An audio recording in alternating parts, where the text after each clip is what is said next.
একদিনের হরপা বানে ভুটান থেকে আসা জলের, দার্জিলিং থেকে আসা জলের তাণ্ডবে এই জলঢাকা নদীর তীরবর্তী যে সমস্ত গ্রাম আছে তাদের ক্ষয়ক্ষতি প্রচন্ডভাবে হয়েছে।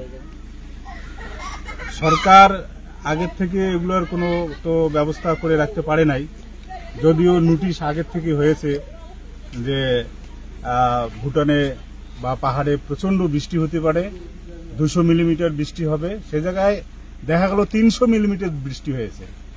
এই যে একটা ধাক্কা, এই ধাক্কা সরকারের কাছে খবর থাকা সত্ত্বেও তারা আগের থেকে ডিজাস্টার ম্যানেজমেন্টের ব্যবস্থা কোনো রকম করে রাখতে পারেনি।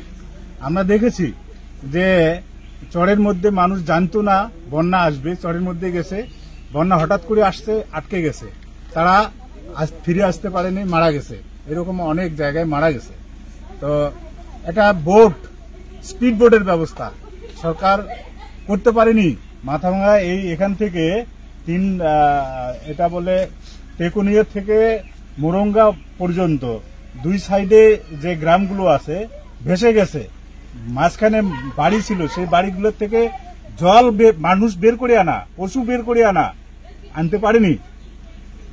কোন স্পিড বোট আমরা ফোন করার পরে এসডিও কে, বিডিও কে, ডিএম কে সবাইকে ফোন করার পরেও কোনো স্পিড বোট আমরা পাইনি।